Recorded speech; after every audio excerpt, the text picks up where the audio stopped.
안녕하십니까. 오늘은 골치 아픈 가지금에 대해서 알아보도록 하겠습니다. 건설에서 가장 크게 가지금 발생하는 원인부터 보면 가장납입니다. 기본적으로 건설업은 자본금 요건이 있죠. 면허를 얻기 위해서 그 자본금을 처음에 주주들이 정당하게 납부하고 이런 과정보다는 현금이 부족하니까 일단은 어디서 빌려가지고 납부를 했다가 바로 또 출금을 하는 가장납입이죠. 이 법적으로 금지되어 있는 겁니다.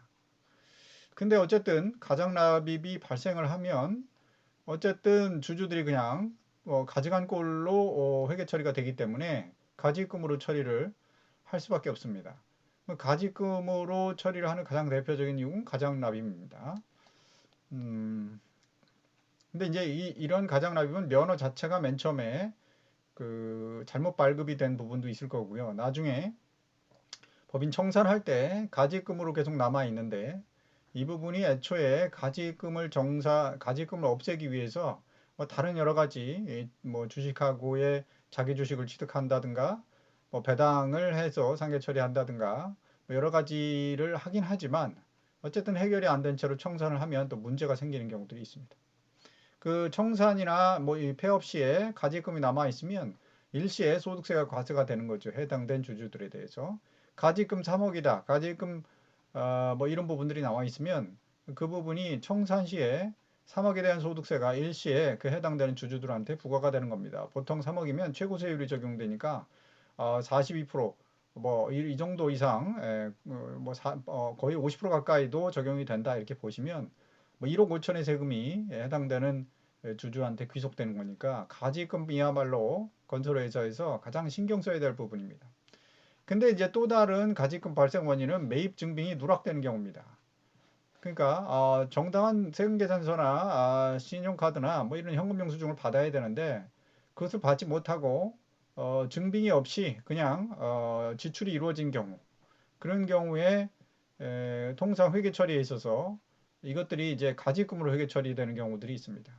그래서 이런 경우는 빠짐없이 평상시에 매입 증빙이 누락되지 않도록 회계사 사무실이나 세무사 사무실과 교류를 통해서 그때그때 처리하도록 하셔야 될 것입니다. 세 번째 대표적인 게 개인 용도로 사용하는 겁니다.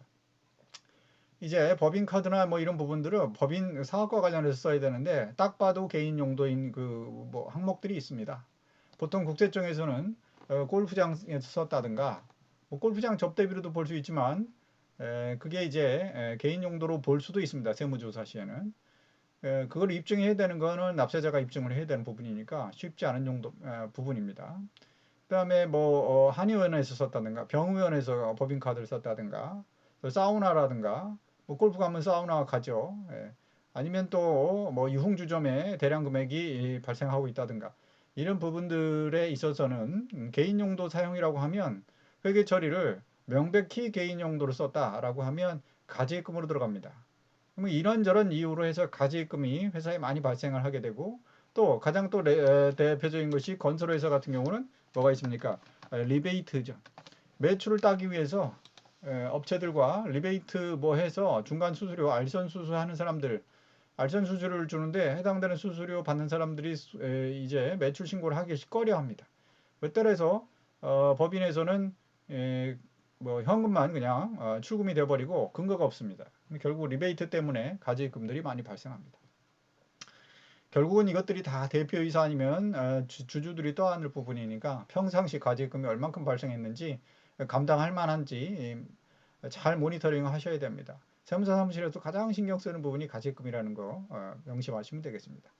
해당돼서 이 불이익이 있는데 뭐 금방 청산시의 불이익은 말씀드렸고 평상시 매년 말에 가지금 인정이자라고 해가지고 가지금 적수를 계산해서 1년간 적수를 계산해서 해당되는 인정이자만큼은 또 소득세를 바로바로 그때 1년에 한 번씩 그 귀속자한테 과세를 합니다. 그러니까 3억에 대해서 예를 들어서 뭐 4%다 이 인정이자 부분이 이렇게 되면 1200만 원이 되겠죠.